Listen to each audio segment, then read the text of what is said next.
Rétrospective de 2024 avec ce soir un projecteur sur les opérations des forces de défense et de sécurité.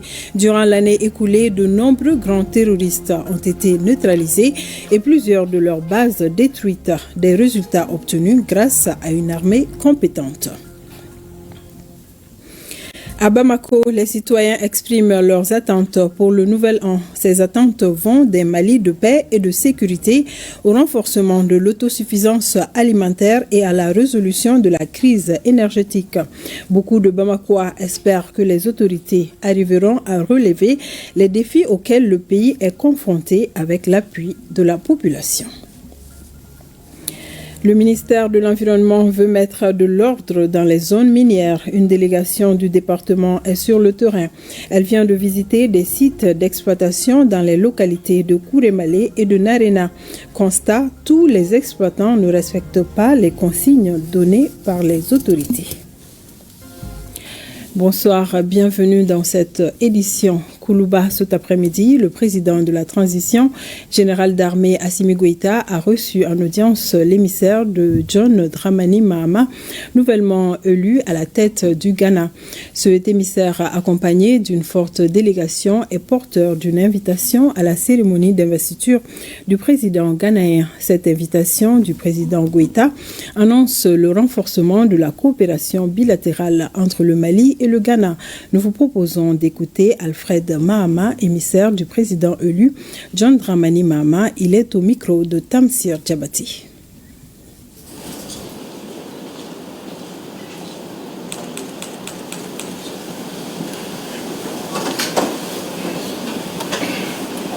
It's a delegation specially to convey La présence de notre délégation aujourd'hui à Bamako, c'est sur instruction du président élu du Ghana, son Excellence, le président John Dramani Mahama. Et l'objet, c'était de venir rencontrer le président de la transition du Mali et lui transmettre en main propre l'invitation du président élu, son Excellence John Dramani Mahama, à bien vouloir prendre part aux cérémonies d'investiture du président élu à Accra. Effectivement, ça a été l'un des sujets phares que nous avons eu l'honneur de discuter avec le président de la transition du Mali. Et c'est pour vous dire que non seulement entre le Ghana et le Mali, nous comptons renforcer et approfondir nos relations de coopération, mais aussi nous pensons également étendre cela à tous les autres pays de l'Alliance des États du Sahel.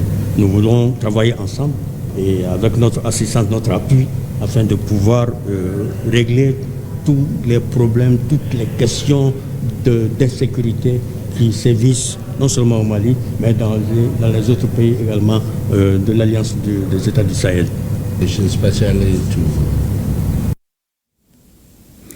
Gros plan ce soir sur une année de performance des forces de défense et de sécurité sur les théâtres des opérations. Une performance qui se traduit par l'amélioration progressive de la situation sécuritaire. Plusieurs terroristes longtemps recherchés ont été neutralisés cette année.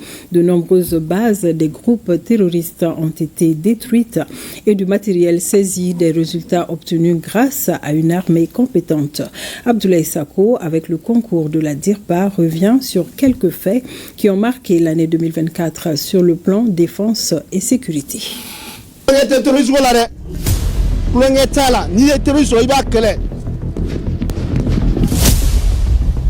C'est un ennemi de la nation.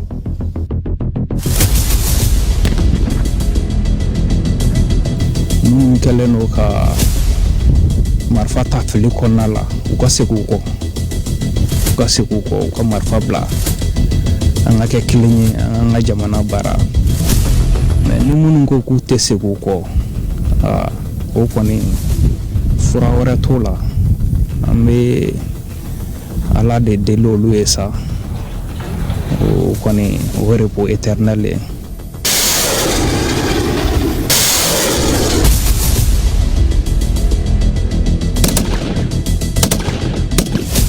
C'est jamana ma problème tala ambe be meni le loko dungo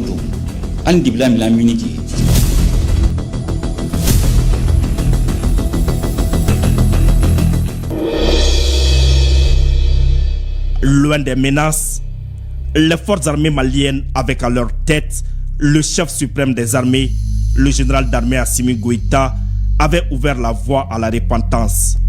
Mais ceux qui ont fait la sourde oreille sont passés de vivants à trépas. 2024, une année qui sera jamais marquée d'une pierre noire dans l'esprit des terroristes. Au fil des mois, l'apocalypse s'est abattu sur eux. Les neutraliser individuellement ne suffit plus cette année. Ils sont pris en gros désormais sans qu'ils aient le temps de se rendre compte de ce qui leur arrive. Comme en témoigne cette victoire historique de Tinzaouaten, une opération spéciale d'envergure dans la région de Kidal le 1er décembre 2024 a permis de neutraliser des cadres de haut rang des groupes armés terroristes. Il s'agit de Shoaib Ag Atayer, Al-Baraka Ag Al-Faki, Moussa Ag Baïdiknan, Bachara Ag Hamed, Fad Ag Al-Mahamoud, Mohamed Ag Asherif Dimafik, Sidi Ag Bay et Jamal Ag Al-Baraka. C'était d'une pierre plusieurs coups. Qui l'aurait cru?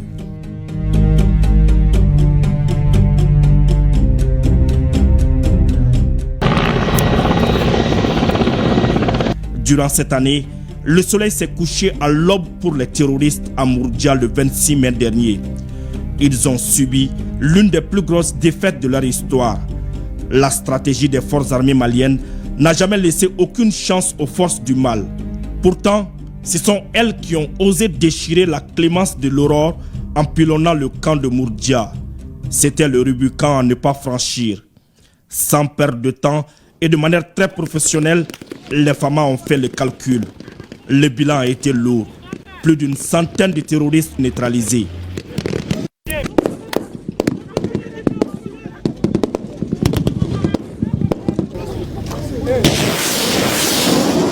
L'année 2024 a été aussi marquée par la neutralisation de l'un des plus grands terroristes recherchés de la planète.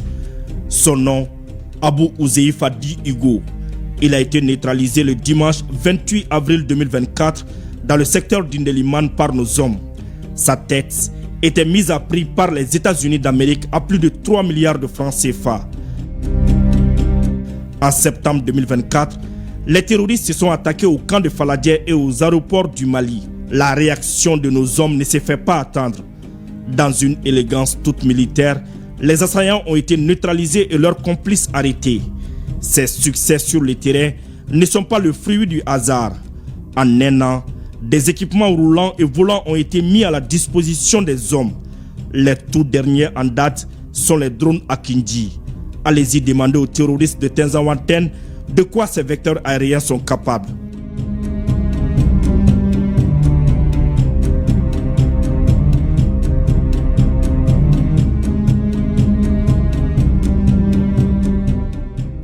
Rare dans l'histoire contemporaine de notre outil de défense, le recrutement et la formation des hommes auront été d'une telle régularité. Cette année, tout comme les précédentes, des formations sont organisées de manière ponctuelle et à tous les niveaux. En 2024, les casernes ont changé de visage. Le chef suprême des armées, dans sa politique, entend mettre les hommes dans les meilleures conditions. Le nouveau camp de sang a été inauguré. Ceux de Koutiala, Diema et Kita seront bientôt opérationnels.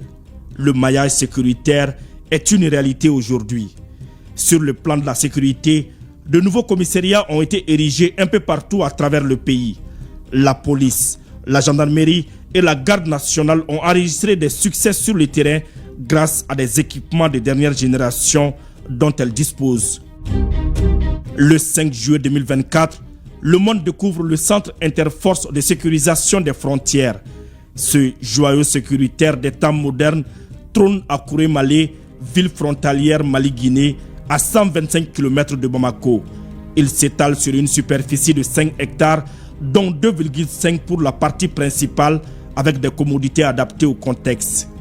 Sa position, sa composition sont d'une importance capitale dans la sécurisation de cette partie du pays. Durant 12 mois, le monde entier a eu la chance de découvrir semaine après semaine les exploits, les actions héroïques des forces armées maliennes dans l'émission Défense citoyenne sur la chaîne nationale ORTM 1.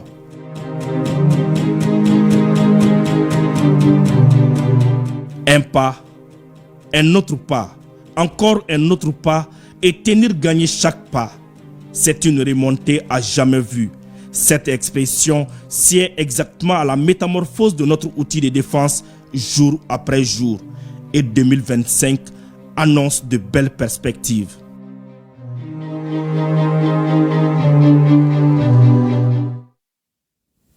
Voilà tous derrière nos FAMA et nous restons avec nos forces de défense et de sécurité. Le centre secondaire de sauvetage de Bamako a été inauguré lundi dernier, 6 à la base aérienne 101 de Sénou. Le dit centre a coûté plus de 430 millions de francs CFA. Ce centre de sauvetage a été réalisé pour renforcer le dispositif de fonctionnement de l'aviation civile et militaire. Commentaire Abdul Karim Kaba. Bâti sur une superficie d'environ 3000 m², le centre secondaire de sauvetage de l'aviation civile et militaire est situé à la base aérienne 101 de Sénou. L'édifice jouera un rôle primordial dans le système de coordination de l'aviation. Un centre secondaire de sauvetage constitue un point très important dans le dispositif de fonctionnement de l'aviation civile et militaire. Il joue un rôle primordial dans le système de la sécurité de la navigation aérienne, non seulement en temps normal, mais aussi en cas de détresse avérée. Ce beau bâtiment, financé et équipé par l'ANAC, fait de nous les plus chanceux de la sous-région. Ces infrastructures ont été sciemment réalisées dans la zone vie de la base aérienne sur les instructions du chef d'état-major de l'armée de l'air, le général de brigade Alou Boïdiara, pour une meilleure accessibilité, contrairement à la zone technique. La réalisation du centre secondaire de sauvetage de Bamako a coûté plus de 430 millions de francs CFA. Le centre est mis en place pour répondre efficacement aux éventuelles catastrophes naturelles nécessitant une intervention rapide. Il constitue également un point de rassemblement et de déploiement pour les équipes de secours. Merci à l'ANAC de nous livrer ce joyau architectural qui, plus que son aspect esthétique, représente et offre des capacités fonctionnelles et opérationnelles extrêmement utiles pour nous. Ça nous permettra de renforcer la posture du Mali et la stature de notre pays sur la scène internationale. L'immeuble R+1 est bien plus qu'un bâtiment. Il symbolise l'effort collectif, la persévérance et la solidarité nationale. A noter que le centre secondaire de sauvetage de Bamako servira également un espace de formation pour les gestionnaires de crises et catastrophes. Et voyons dans la région de Tombouctou, l'année 2024, les forces de défense et de sécurité ont permis à la population de vaquer tranquillement à leur occupation en traquant les groupes armés terroristes, les bandits et trafiquants. Occasion pour le gouverneur de la région de les féliciter et de les encourager à l'occasion de la soirée de cohésion entre FAMA et population. Idrissa Goulou Sissoko. L'année 2024 qui vient de s'écouler a été encourageante en région de Tombouctou pour les forces de défense et de sécurité dans le cadre de la lutte contre le terrorisme. En effet, grâce au courage et à la vigilance des FAMA, une lutte implacable a été menée contre les groupes armés terroristes, les bandits et trafiquants. Toute chose qui a produit des résultats probants, ce qui fera dire au chef du secteur 3 de l'opération Maliko que ces efforts seront poursuivis en 2025 pour le bonheur des populations de la région. La lutte est éprouvante et la vigilance est quasi permanente.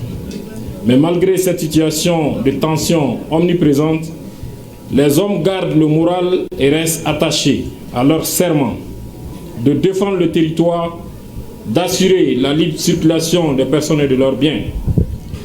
Aussi, sont-ils fortifiés par l'obtention d'actions concrètes à la suite de différentes opérations menées, comme l'élimination, l'arrestation des leaders terroristes, le nettoyage et la sécurisation progressive du secteur. Au cours de la soirée de cohésion entre les Famas et les populations, à l'occasion de la fête de Réveillon, le chef de l'exécutif régional a loué les efforts des forces de défense et de sécurité dans le cadre de la sécurisation de certaines activités menées dans la région et de présenter ses vœux pour le nouvel an 2025. Je voudrais, en ce début d'année 2025, que cette nouvelle année soit pour vous, pour nous tous, pour nos familles, pour nos proches, une année de bonheur, une année de santé, une année de prospérité, et que cette nouvelle année soit l'année qui va nous ramener la paix définitive dans notre chère région Tombouctou,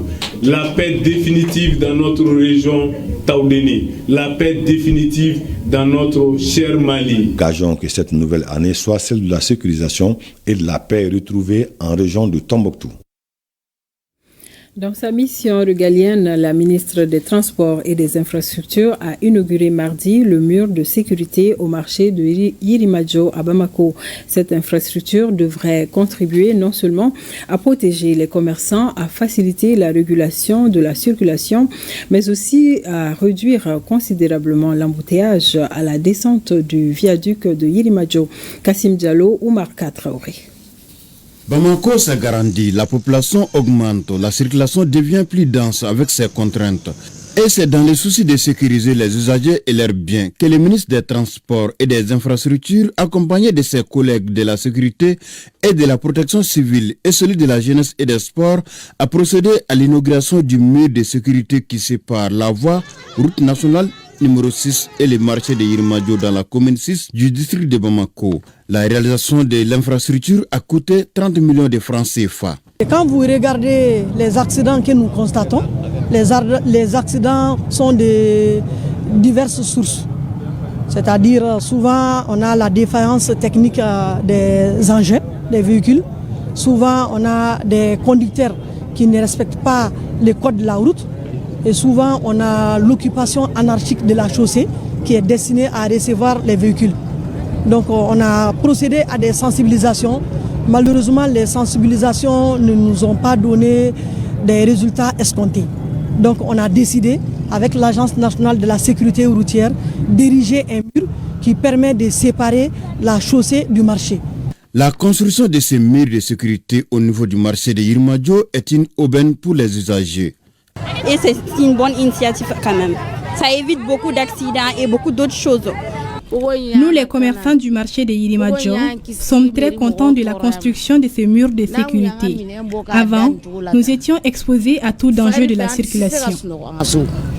L'ANASER, l'Agence nationale de la sécurité routière, dont le rôle dévolu est d'appuyer les départements dans la protection des usagers de la route, salue la construction de cet ouvrage et qui porte déjà des visuels d'information et de sensibilisation à l'endroit du public. Nous avons opté pour ce type d'aménagement de sécurité routière pour permettre d'un côté à ce que les commerçants puissent exercer leur métier en dehors du trafic routier et pour permettre également un découlement normal du trafic entre Bamako et la périphérie. Ce mur de sécurité, désormais un cadre d'école, au-delà de sa beauté pour le décor des lieux, veut être ce tableau qui informe permanemment sur le respect du code de la route et rappelle cet important message, à savoir l'obligation du port des casques. Bref, tout ce qu'il y a à respecter pour la sécurité routière. À Bamako, les citoyens expriment leurs attentes pour le nouvel an. Ces attentes vont des Mali de paix et de sécurité au renforcement de l'autosuffisance alimentaire et à la résolution de la crise énergétique. Beaucoup de Bamakois espèrent que les autorités arriveront à relever les défis auxquels le pays est confronté avec l'appui de la population. Nos reporters Seydou Traoré et Yacouba Kone sont allés à la rencontre des citoyens. Suivons leur reportage. Les espoirs et les inquiétudes se mêlent en ce début d'année. La sécurité et la paix restent au cœur des préoccupations des habitants, tout comme l'accès à l'autosuffisance alimentaire, les soins de santé, l'emploi et l'éducation. La première de mes attentes, c'est la paix pour notre pays. Qu'Allah crée l'attente entre nos autorités. Nous souhaitons que la nouvelle année nous apporte plus de bonheur avec le maximum de sécurité. Avancer dans ces peuples-là, il faut qu'on donne la main et puis après ça la solidarité, la cohésion sociale et beaucoup de fraternité. Je souhaite plus d'assouplissement pour le prix des vivres. Je souhaite également des efforts dans le domaine de la santé et de l'éducation. Moi, je m'attends que le pays se stabilise, l'établissement de la sécurité et de l'électricité. Moi, je souhaite de l'emploi pour les jeunes. Ils sont nombreux à être au chômage malgré leur diplôme. Que 2025 soit une année d'emploi pour nos enfants. Pour la réussite de nos attentes, il faut que les Maliens s'unissent et font la paix en droite ligne des orientations de nos autorités. Face à ces défis, les citoyens attendent beaucoup des autorités de la transition. Ils espèrent une sortie de crise rapide et durable. 2025 se présente comme une année de réformes majeures à l'Agence malienne de presse et de publicité. Réformes qui s'articulent notamment autour de la diversification des activités, de la transformation numérique et du renforcement de la gouvernance. Il s'agit là d'une nouvelle stratégie managériale visant à maintenir l'équilibre au sein de la structure dans ses missions d'information et de communication. L'annonce a été faite ce jeudi à l'ouverture de la 47e session ordinaire du Conseil d'administration de la structure Tchimoko Konati. Structure spécialisée dans l'information et dans la communication, l'AMAP, l'Agence malienne de presse et de publicité, arrive à tenir en dépit des péripéties qui traversent le pays, du quotidien national l'essor aux plateformes digitales. En passant par la régie publicitaire, chaque entité concourt à jouer un rôle stratégique dans la desserte du service d'information et de communication, aussi bien en langue officielle qu'en français. Une dynamique qui sera maintenue et soutenue grâce à une nouvelle stratégie managériale plus moderne et performante en adéquation avec la culture de l'esprit d'entreprise. Le plan d'action élaboré pour la circonstance a été annoncé ce 2 janvier à l'ouverture de la 47e session ordinaire du Conseil d'administration. Il s'articule autour de 5 axes prioritaires. Il s'agit de la diversification des activités, la transformation numérique, l'excellence territoriale, le renforcement de la gouvernance, la performance financière. Le plan proposé a fait une bonne place à l'inclusivité de l'ensemble des directions techniques et de leurs agents respectifs. C'est dire combien il tient compte de la dimension communication interne, communication externe, mais surtout des mécanismes de suivi-évaluation adéquats. À travers ce plan, il s'agira pour l'AMAP d'améliorer ses outils, ses produits et ses services, de perfectionner ses agents afin que la structure devienne compétitive et solide. Pour y parvenir, certaines innovations majeures pointent à l'horizon. Innovation au premier rang desquelles la relance élargie de l'Agence nationale d'information dans un contexte de guerre informationnelle et communicationnelle. Le positionnement de l'imprimerie comme une imprimerie de type national qui puisse faire face à la demande nationale en termes d'impression de documents officiels et administratifs à gros tirage. La refonte de la maquette du quotidien national L'Essor, avec une ergonomie plus attrayante de nouvelles rubriques, l'augmentation des pages en couleur de 4 à 8 et de la pagination de 16 à 24 pages. La relance de la presse communautaire dans un contexte de nouvelles législations sur nos langues officielles.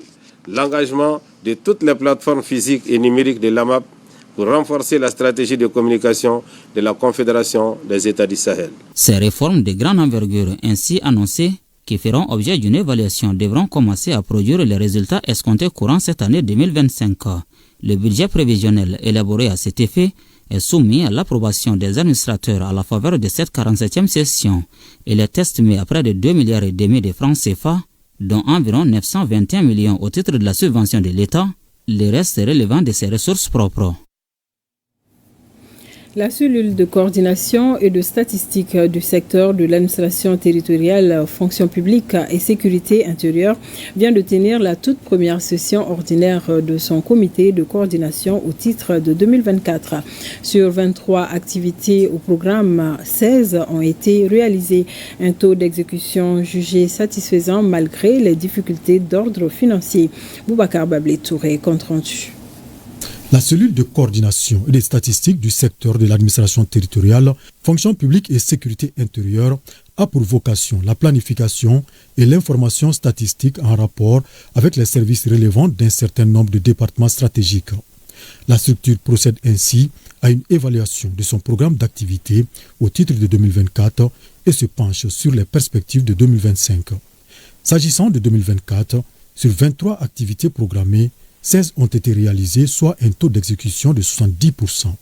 Des informations partagées lors de la première session ordinaire du comité de coordination de la cellule. En 2024, il y a eu 16 activités qui ont été réalisées, dont la validation des documents, des revues des projets, programmes et la revue sectorielle du secteur. Il y a eu la validation aussi de l'annuaire statistique, la validation des documents tels que le rapport d'activité. En dépit de ces résultats, certaines difficultés ont entravé l'atteinte des objectifs, dont la faible mobilisation des ressources financières, qui constitue aussi un des défis majeurs pour 2025. Dans l'accomplissement de cette mission, la coordination et la synergie d'action sont fondamentales pour non seulement assurer une compréhension partagée des problématiques et défis du secteur, mais aussi pour assurer la production régulière des informations statistiques fiables et désagrégées de façon consensuelle et inclusive, à même d'assurer la planification et le suivi des politiques et stratégies du secteur. Cette session a permis aux membres de valider le rapport d'activité 2024 de la cellule et d'adopter le programme d'activité 2025. Et dans la même veine, le chef de cabinet du ministre de l'Industrie et du Commerce a présidé l'ouverture des travaux de la 6e session du Centre pour le développement du secteur agroalimentaire. Le centre en question a pour mission de contribuer à la promotion et à la valorisation de nos produits agroalimentaires. Cette 6e session fait le bilan des activités menées en 2024. Youssouf Diakiti. Cette 6e session du Conseil d'administration du Centre pour le développement du secteur agroalimentaire fait le bilan des activités menées en 2024. Un centre dont la mission principale reste la valorisation et la promotion de nos produits agroalimentaires. Les activités réalisées cette année au niveau du centre, nous avons fait des renforcements des capacités. Et nous avons élaboré certaines fiches technologiques. Nous avons aussi élaboré un guide de bonnes pratiques d'hygiène alimentaire. Nous avons aussi évalué le plan d'action de nos stratégies qui est la base de la création de notre structure. Le représentant du ministre de l'Industrie et du Commerce a surtout salué la détermination de la direction du centre à faire face aux challenges tout en les encourageant à multiplier des initiatives allant dans le sens de la promotion du consommé malien. La présente session sera l'occasion d'examiner la situation du Centre pour le développement du secteur agroalimentaire à travers les orientations que vous avez définies au cours de la dernière session, ainsi que les ressources que vous avez autorisées pour mettre en œuvre ces orientations. Par ailleurs, vous aurez à donner de nouvelles directives et à prévoir de nouveaux moyens pour atteindre les nouveaux objectifs. Il est impératif que le Centre pour le développement du secteur agroalimentaire améliore de manière significative et dans les meilleurs délais sa contribution au relèvement des enjeux et défis socio-économiques au Mali. D'ores et déjà, je nourris l'espoir qu'avec la définition d'objectifs opérationnels ambitieux établis pour l'exercice 2025, vous donnerez au CDA les moyens d'atteindre ces objectifs. Cette 6e session formulera des recommandations pour surtout le renforcement des capacités opérationnelles du centre. Cérémonie de clôture de la 7e session du comité technique conjoint pour la gestion intégrée des ressources en eau Burkina Faso-Mali. Une rencontre qui a regroupé les experts maliens et burkinabés en eau. Cette session s'est soldée par plusieurs recommandations afin de mieux gérer des bassins hydrologiques communs dans un contexte de changement climatique. Kassim Diallo. La protection et la lutte contre la dégradation des bassins hydrologiques communs pour le Mali et le Burkina Faso étaient au centre de cette rencontre qui a réuni les experts des deux pays. Durant 2 jours, cette session du comité technique conjoint pour la gestion intégrée des ressources en eau permettra aux participants de proposer la mise en place d'un projet innovant afin de relever les défis du changement climatique. La recommandation phare que nous pouvons retenir, c'est vraiment l'idée de projet que nous avons retenu pour élaborer et soumettre aux partenaires qui, si c'est financé, va permettre beaucoup d'impacter positivement les populations du bassin du Sourou.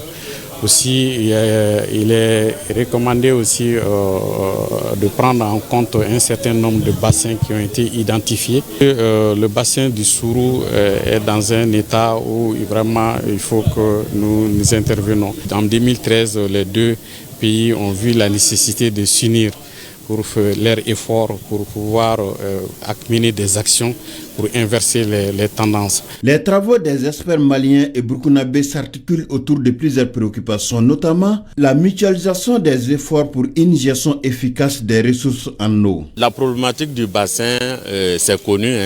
Dès qu'on a mis en place le comité, il y a les questions de la pêche, notamment les questions des types de filets qu'il faut avoir partagés. Il y a les questions de développement, des plans de développement dans le bassin qu'il faut savoir pour pouvoir harmoniser. Voilà. Il y a les questions également de partage des données, voilà, pour peut-être faire face aux inondations et de façon globale aux catastrophes naturelles. Les recommandations issues de cette rencontre permettront aux experts de prendre en compte les priorités pour la gestion des nombreux bassins hydrologiques que les deux pays ont en commun. Le ministère de l'Environnement veut mettre de l'ordre dans les zones minières. Une délégation du département est sur le terrain. Elle vient de visiter des sites d'exploitation dans les localités de Kourémalé et de Narina. Constat, tous les exploitants ne respectent pas les consignes données par les autorités. Le compte-rendu de cette journée avec Aloussene Touré et Sambou Djakiti. À l'arrivée de la délégation à la mine 189 près de Kourémalé, les prestataires de l'exploitant étaient occupés à la construction d'un pont pour l'usage des villages environnants. Aussi, on pouvait voir que la partie exploitée par la société a été partiellement réhabilitée. L'entreprise en question, effectivement, était en infraction par rapport à certains aspects, notamment le défrichement. Ensuite, il y avait les excavations qui n'étaient pas bouchées. Donc l'entreprise a été transigée, elle a payé la transaction, on a fait un protocole d'accord pour reboucher toutes les excavations qui existent ici et faire ensuite le reboisement compensatoire. Après le paiement de la transaction, l'entreprise est en train de faire le rebouchage des excavations. Et à la fin de ce rebouchage-là, on va commencer le reboisement compensatoire et on va suivre avec l'entreprise du début jusqu'à la fin. La société détient un permis d'exploitation, un permis environnemental. Et en plus du permis environnemental, la société a eu à faire un audit environnemental assorti d'un cutis. Qu'à cela ne tienne, le ministère de l'Environnement doit quand même se rassurer de la mise en œuvre, en tout cas des exigences mentionnées dans le plan de gestion environnementale et sociale. Et c'est pourquoi nous sommes là pour constater réellement l'effectivité de cette mise en œuvre de ces directives, de ces consignes qui ont été mentionnées dans le PGS. Non loin du 189, un autre site fraîchement abandonné par les exploitants, sûrement informés de l'arrivée de la délégation qui ont choisi d'éviter la rencontre. Plus loin, mais toujours dans le même secteur, c'est une société d'origine asiatique qui exploite une superficie de 6 hectares. En raison des récriminations faites par les autorités, la dite société n'a pas voulu passer outre. Elle attend sagement la régularisation de sa situation. Un exemple à suivre donc dans cette jungle que représente le monde de l'exploitation minière. La 7e édition du Forum national des jeunes femmes et filles leaders du Mali s'est tenue du 26 au 28 décembre au Centre de transformation agroalimentaire de Sibi. Ce forum se veut une contribution essentielle des jeunes femmes et filles à la refondation du Mali. L'initiative est du Réseau national de la jeunesse du Mali, Renagem, Soumaou Aïdara.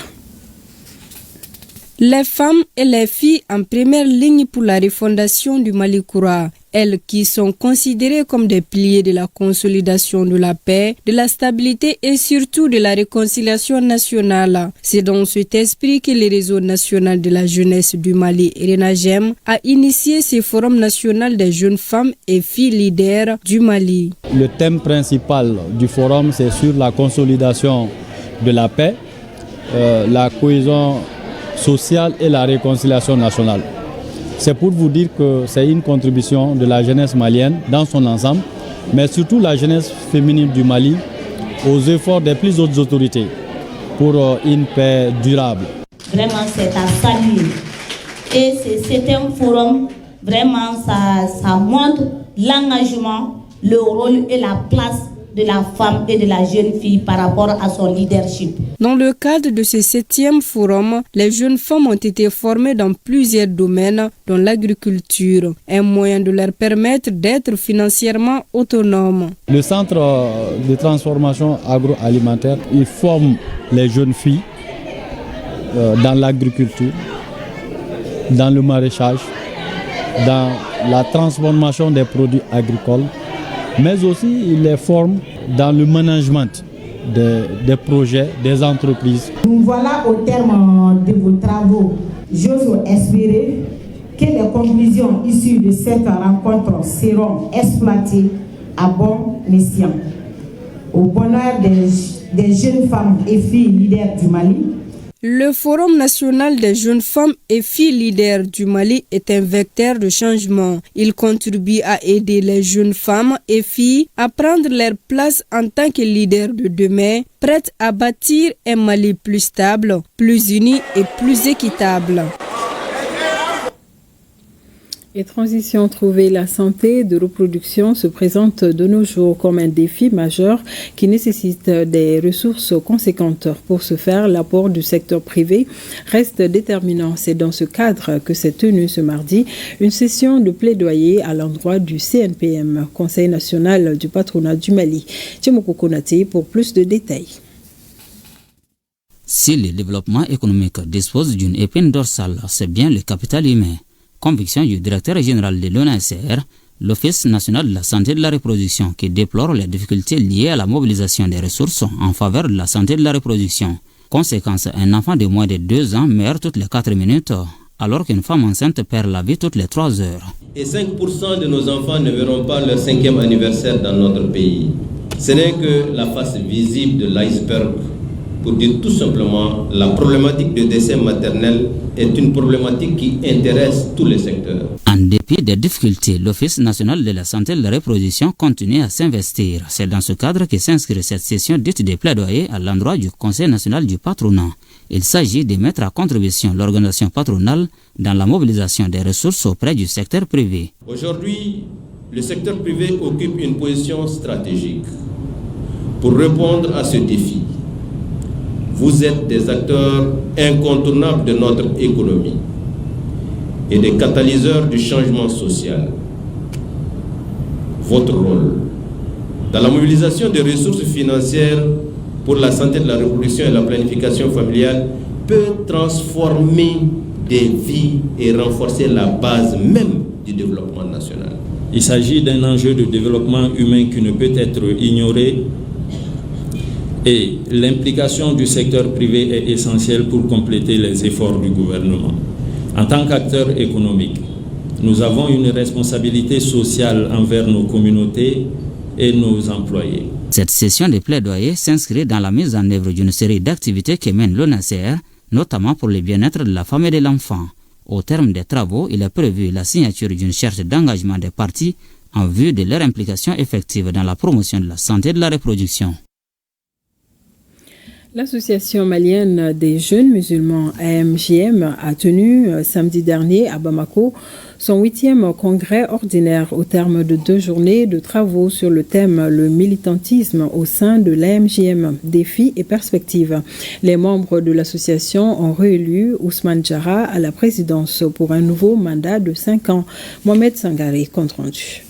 Fondée en 1991, l'Association malienne des jeunes musulmans AMJM vise à rassembler la jeunesse musulmane du Mali, à promouvoir les valeurs islamiques et à renforcer la spiritualité chez les jeunes. Lors de ces congrès, le bureau exécutif a travaillé en étroite collaboration avec ses membres pour évaluer les activités passées et définir les perspectives d'avenir.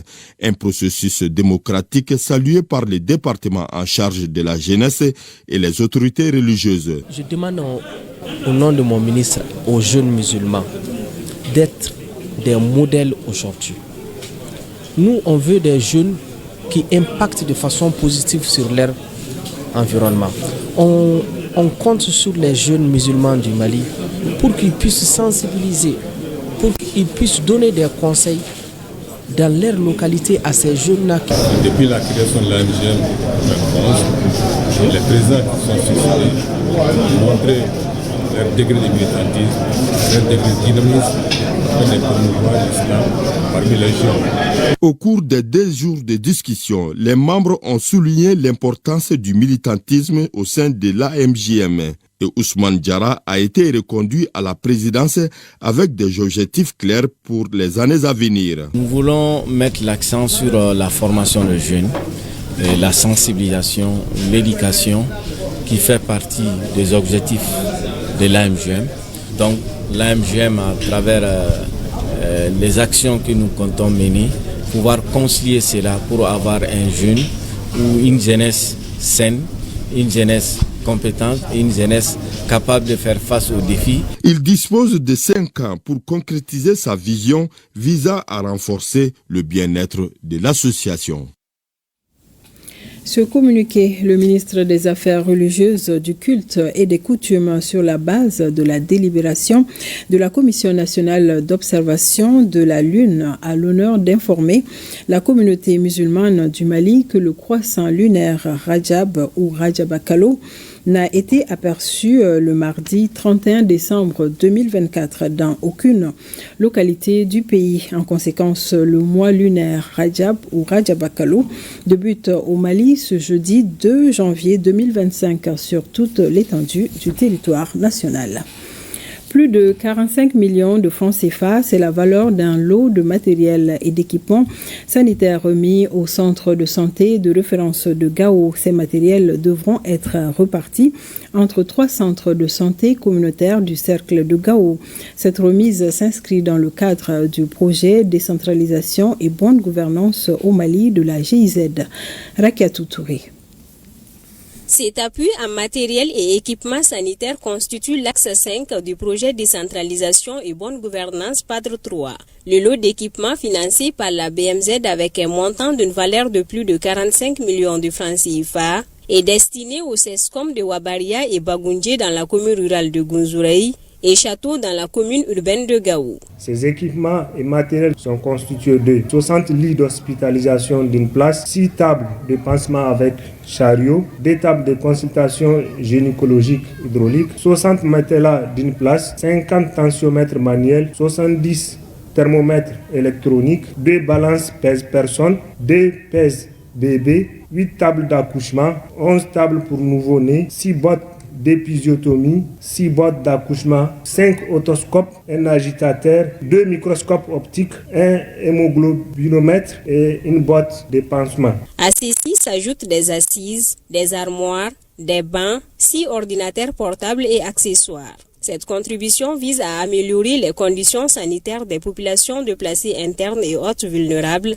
à travers le renforcement des services sociaux de base. Il n'y a pas de santé sans la mère et l'enfant. Cette composante a été bien prise en compte dans tout ce lot que vous venez d'observer. Mes vifs remerciements aux plus hautes autorités qui ont bien voulu en tout cas mettre le pays sur une direction où les besoins avec les partenaires sont identifiés jusqu'au niveau opérationnel. Je profite de la circonstance pour rassurer que bon usage en sera fait de votre geste et que personnellement j'y veillerai à ce que les groupes cibles puissent bénéficier des impacts positifs. Une délégation de la Direction générale des collectivités territoriales a pris part à la cérémonie de remise.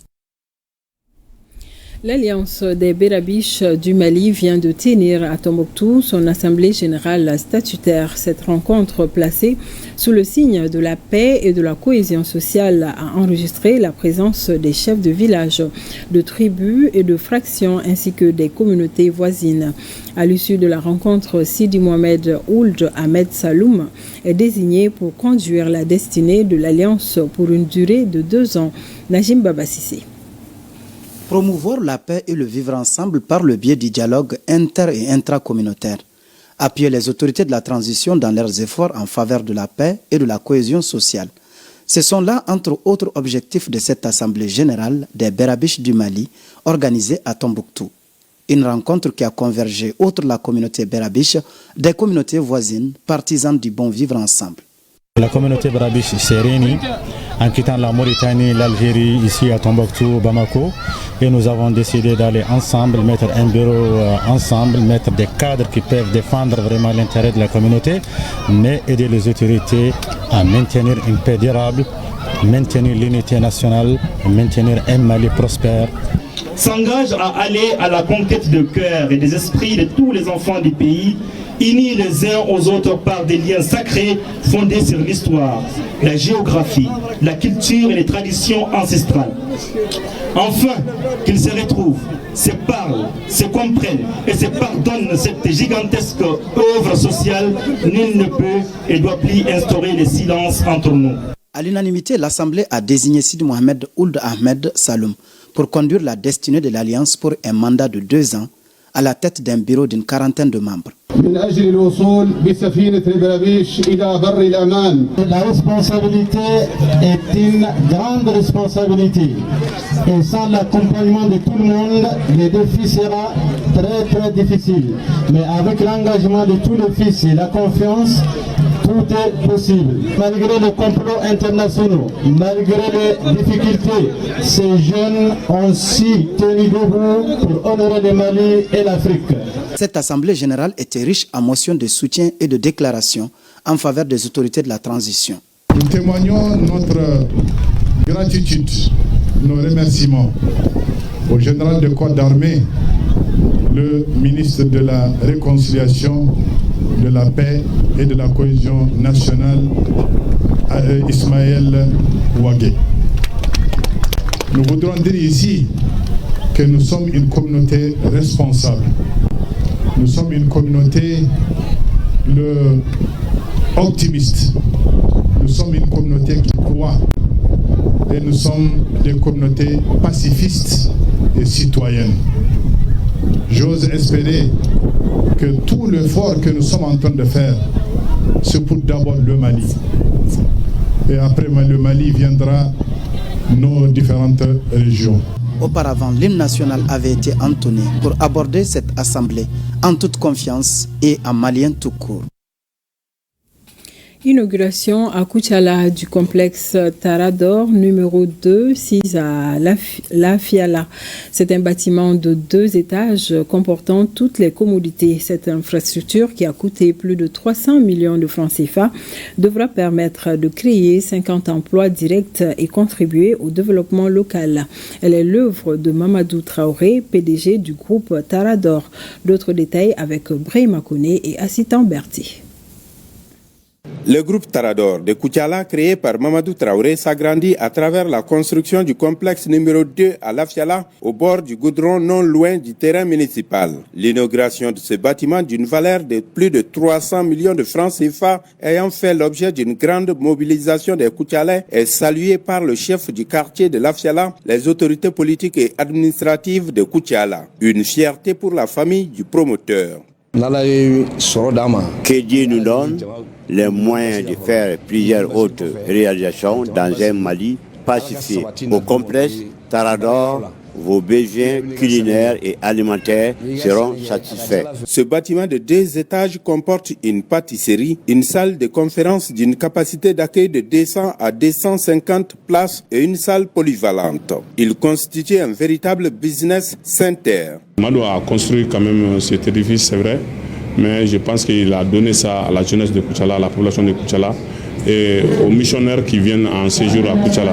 Le complexe Tarador numéro 2 apparaît comme un outil de développement au regard des offres proposées. Il a d'autres vertus, à savoir le fait d'aider la ville de Koulé-Diakan à faire peau neuve et la création de 50 nouveaux emplois. L'initiative de réalisation de ce complexe est à saluer. Au nom du gouverneur de la région, au nom des plus hautes autorités, on doit remercier d'abord le PDG Tarador avec tous ses collaborateurs. Il faut que chaque Malien, chaque Malienne fasse ce qu'il peut faire pour le pays. C'est une fierté pour la région de Koutiala, c'est une fierté pour tout le Mali. Le complexe numéro 2 est né de la volonté du promoteur du groupe Tarador, Mamadou Traoré, de mieux satisfaire les clients.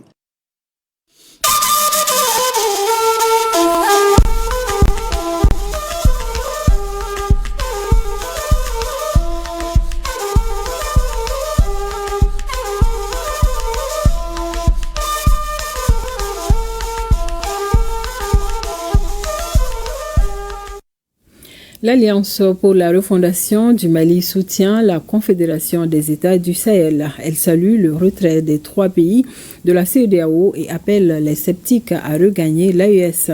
Ces informations ont été données lors d'un meeting organisé à la place AES ici à Bamako. Rencontre qui a vu la participation de certains partis politiques et associations, nous dit Batraoré. Les militants de l'AREMA, l'Alliance pour la refondation du Mali, se sont mobilisés en grand nombre à la place de la Confédération des États du Sahel de Bamako en cette soirée du 1er janvier 2025. Au menu des débats, le point d'étape et les perspectives de la lutte panafricaine de libération du Mali, de l'AIS et de l'Afrique. Les responsables de l'AREMA sont convaincus que le Mali et les autres pays de l'AES font mieux aujourd'hui en ce qui concerne la sauvegarde de la souveraineté et que nul ne peut arrêter leur démarche vers la libération. Ils sont soutenus dans cette voie par des invités qui partagent cette vision. L'échec de la CEDEAO a conduit aujourd'hui vivement à créer l'AES. Oui, l'échec de la CEDEAO a poussé aujourd'hui les peuples à prendre conscience. L'AES sera aujourd'hui la porte d'entrée de l'Union des républiques africaines. Nous sommes là aujourd'hui pour dire à la CEDEAO que cette rupture est irréversible. Le président de l'AREMA rappellera que la création de l'AES est plus qu'une nécessité pour les pays membres et leur départ de la CEDEAO est une mesure d'une grande opportunité. Camarades d'élites militantes et militants, nous disons encore aux pessimistes, aux indécis, aux manipulés, aux poltrons et aux vendeurs de la peur que la décision de nos plus hautes autorités de la Confédération des États de l'AES de prendre des dispositions et des mesures opérationnelles et préventives vis-à-vis des mauvaises intentions complotistes et doublées de mauvaise foi des syndicats des chefs d'État de la CEDEAO, devenus depuis toujours les bras politiques dans notre espace et la caisse de résonance de la France et ses alliés au sujet du retrait définitif et irréversible de l'AES de la CEDEAO. Cette décision de nos chefs d'État est cohérente avec les attentes de tous les peuples de l'espace AES qui est déterminé à faire un bloc uni et soudé derrière la décision de nos chefs d'État. J'ai nommé le capitaine Ibrahim Traoré, président du FASO, que je vous prie d'applaudir. Le général Abdrahman Chani, président du Niger, et le général d'armée Assimi Goïta, notre cher président du Mali et président en exercice de la Confédération de l'AES. Le président de l'AREMA a enfin saisi l'occasion pour lancer un appel aux ressortissants des pays de l'AES qui doutent jusqu'ici à regagner la Confédération car cette dernière n'est plus loin de la victoire finale. Face au lancement du paiement des revenus des producteurs de coton, une bonne nouvelle pour les producteurs de coton de 3 sociétés coopératives de la région cotonnière de Houndé. Au total, une cagnotte de plus de 52 millions de francs CFA à se partager. Et c'est le directeur général de la Sofitex qui a procédé au lancement officiel de cette opération. Hassan Gourabou, Siriki Milogo et Salam Dabal ont assisté. Dans la peau d'un caissier, le directeur général de la Sofitex procède au paiement des gains d'une société coopérative de producteurs de coton. Leur représentant empoche plus de 32 millions de francs CFA. À sa suite, 2 autres sociétés passent à la caisse pour le paiement des revenus de leur production au compte de la campagne 2024. Au total, plus de 52 millions de francs CFA sont repartis entre ces producteurs de la région cotonnière de Houndé. La campagne qui vient de prendre fin n'a pas été facile et ces producteurs qui se sont battus malgré la diversité et qui ont pu faire leur production, ils l'ont pu le rentrer très tôt et donc c'est ça qui vaut leur paiement. Un démarrage de paiement qui marque l'aboutissement d'un processus, de quoi susciter de l'espoir chez les producteurs de l'or blanc. Depuis le démarrage de la commercialisation, des questions diverses nous parvenaient à savoir si cette année la société aura les capacités financières pour payer les producteurs. Je répondais par l'affirmatif, oui, sans même aller voir le DG si toutefois les conditions étaient réunies. Mais si toutefois aujourd'hui c'est une condition qui est démontrée vraie, je suis très content et pour dire aux producteurs de coton, ce que je les avais dit, je confirme, débloqué les fonds nécessaires pour payer les recettes coton et qu'il reste maintenant à nous les producteurs de rentrer vite le coton. Avec une production moyenne de plus de 100 000 tonnes par an, la région cotonnière de Yaoundé occupe le premier rang en termes de production dans la zone Sofitex. Performance due à la maîtrise des techniques de culture. Nous allons suivre à présent un bulletin qui évoque les interventions des forces de défense et de sécurité dans leur mission de sécurisation du territoire nigérien du 29 décembre 2024 au 1er janvier 2025. Commentaire Jocelyne Amoussou. Dans la région de Tillabéri, dans le cadre de l'opération NIA, menée sur la rive droite du fleuve, les forces de défense et de sécurité poursuivent leurs efforts pour protéger les populations et leurs biens. À travers des opérations régulières et souvent risquées, elles visent à prévenir et neutraliser les menaces pesant sur la stabilité de la région. Au début de cette semaine, lors d'une mission de reconnaissance dans la zone de Mosipaga, nos troupes ont déjoué des tentatives terroristes mettant en danger la sécurité des forces engagées et des populations locales. Toujours dans la région de Tillabéri, la zone d'Almahao semble connaître une accalmie relative ces derniers jours. Toutefois, les forces de défense et de sécurité maintiennent un rythme soutenu d'opérations pour garantir une protection durable des populations et prévenir toute résurgence des menaces. Ces efforts se traduisent par des patrouilles intensives, des missions de contrôle de zone et une vigilance accrue face aux tentatives des groupes hostiles et leurs sponsors de déstabiliser la région. Dans cette dynamique, un détachement militaire a mené en fin de matinée du lundi 30 décembre une mission dans la zone d'Ayoru, située à proximité de la frontière avec le Mali. Au cours de cette opération, 3 terroristes ont été interpellés. Dans la région de Tawa, dans le cadre de l'opération Chara, lundi 30 décembre aux environs de 6h45, le pipeline stratégique reliant le Niger au Bénin a été la cible d'une attaque de sabotage dans les environs de Monseka. Des groupes en provenance d'un pays voisin ont perpétré cet acte malveillant avant de se replier rapidement vers leur territoire. Face à cette attaque, les autorités nigériennes ont réagi avec vigilance. Les équipes techniques sont déjà à pied d'œuvre pour contenir la fuite et rétablir le fonctionnement normal du pipeline. En outre, des mesures renforcées en collaboration avec la partie chinoise seront mises en œuvre dans les mois à venir pour garantir la sécurité de cette infrastructure vitale pour le développement du pays. Parallèlement, les forces de sécurité de Tawa ont mené une opération décisive contre un réseau de trafic de carburant visant à affaiblir les soutiens logistiques des groupes hostiles. Dans la région de Difa, à l'est du Niger, dans la matinée du lundi 30 décembre 2024, une mission de surveillance aérienne de l'armée de l'air a repéré un mouvement suspect de bétail volé au sud-ouest de Ngingimi. Alertées sans délai, les troupes au sol ont immédiatement lancé une opération ciblée pour neutraliser les malfaiteurs. En Tunisie, les jeunes leaders de l'Association des étudiants et stagiaires du Mali, du Burkina Faso et du Niger ont organisé une soirée artistique et culturelle dédiée à l'AES. L'objectif est de contribuer à la consolidation des liens séculaires, historiques et socio-économiques entre les pays de la Confédération de l'AES, une soirée parrainée par l'ambassadeur du Mali. Le résumé de cette soirée de l'AES en Tunisie, c'est avec Kassim Diallo. Les Maliens, Burkinabés et Nigériens sont désormais une famille. Cela se concrétise à travers des actions.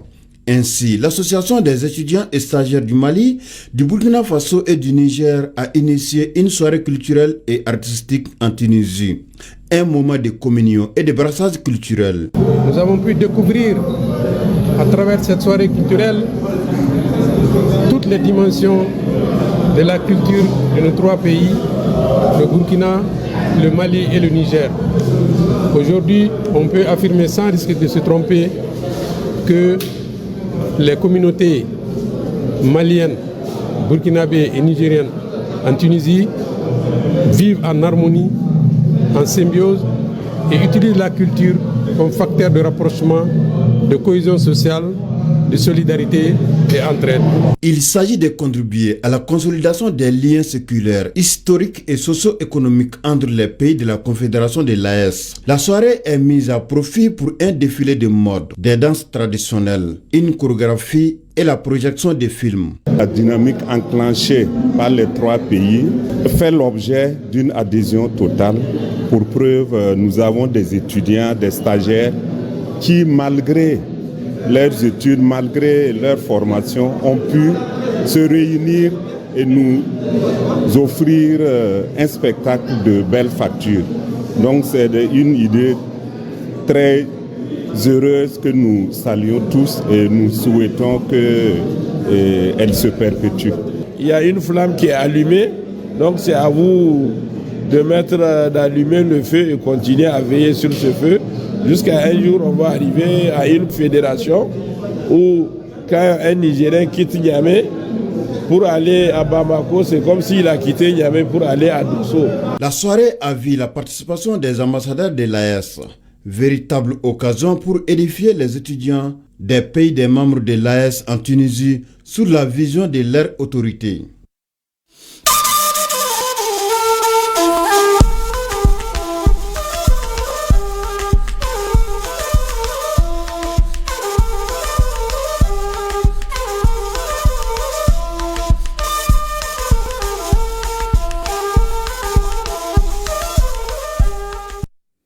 Et ce communiqué de soutien au gouvernement suite à la dénonciation de l'Algérie en date du 1er janvier 2025. L'Alliance pour la refondation du Mali, AREMA, a suivi et écouté sans surprise le communiqué de condamnation par le ministre des Affaires étrangères et de la coopération internationale du Mali des propos de M.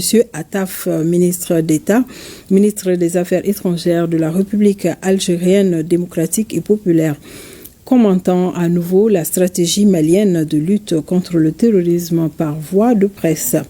L'AREMA remercie et félicite nos plus hautes autorités pour leur patience face au comportement des pays voisins et considérés comme frères par l'histoire et la géographie, mais pourtant qui ne ratent aucune occasion d'avoir des agissements inamicaux et condescendants vis-à-vis du Mali et des Maliens. C'est pourquoi l'AREMA appelle les autorités du Mali et du peuple frère algérien à se donner sincèrement la main avec le Mali et tous les pays de l'AES pour combattre les terroristes et que l'Algérie se souvienne qu'avec l'AES, elle a certainement les mêmes ennemis historiques. L'AREMA réitère sa détermination à soutenir nos autorités de la transition engagée avec le Burkina Faso et la République du Niger dans la Confédération AES à éradiquer le terrorisme sous toutes ses formes. Le constat est établi. De gros efforts ont été fournis par la délégation spéciale du district de Bamako en matière d'assainissement. Et pas seulement. La recette, selon Bala Traoré, président de la délégation spéciale, c'est faire travailler, suivre et motiver. Mais des défis demeurent et parmi eux, le comportement d'une partie de la population qui continue à jeter des sacs d'ordures sur les grandes avenues de la capitale. Bala Traoré l'a dit à Yaya Konaté sur le plateau de l'invité de la semaine. Je vous propose de suivre un extrait de cet entretien. Pour qui a vécu ici il y a quelques mois et qui examine la ville, regarde la ville, comment ça se passe, c'est vraiment le jour et la nuit. Le problème est que le travail n'était simplement pas fait. Tout se passait comme ceux qui sont en charge de l'assainissement attendaient que quelqu'un vienne d'ailleurs pour venir assainir. C'était une question de responsabilité. Qui est en charge? Et celui qui est en charge, qu'est-ce qu'il fait pour assumer cette fonction-là? La question était autour de ça. Donc nous sommes dit que non, il faut y aller, il faut faire travailler les gens, il faut les suivre, il faut les motiver, il faut les équiper. Et tout de suite, le résultat est apparu. Si vous vous rappelez, au Dabanani, à un moment, il y a une vidéo même qui a circulé où c'était vraiment, c'est pas possible. Mais actuellement, essayez de passer là-bas, vous allez voir la nette différence. Alors en matière d'assainissement, le défi aujourd'hui, il reste à quel niveau? Ah, il y a un défi quand même.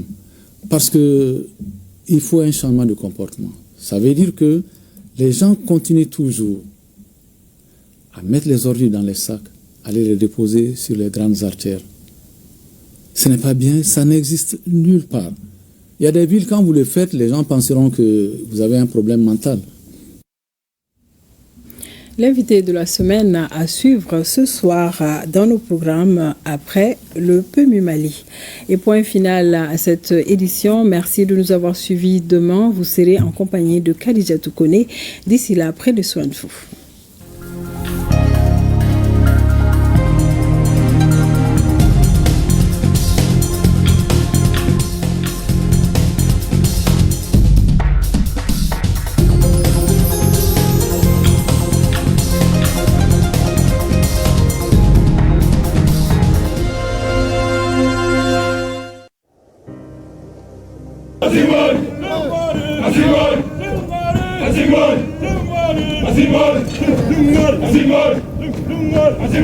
Nous laissons derrière nous tout ce que nous avons de plus cher.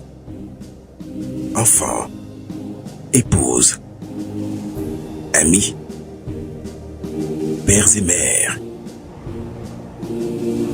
Fièrement, nous répondons à l'appel du devoir. Pour que les déplacés et les réfugiés rentrent à la maison. Pour que nos enfants reprennent le chemin de l'école. Pour que jaillisse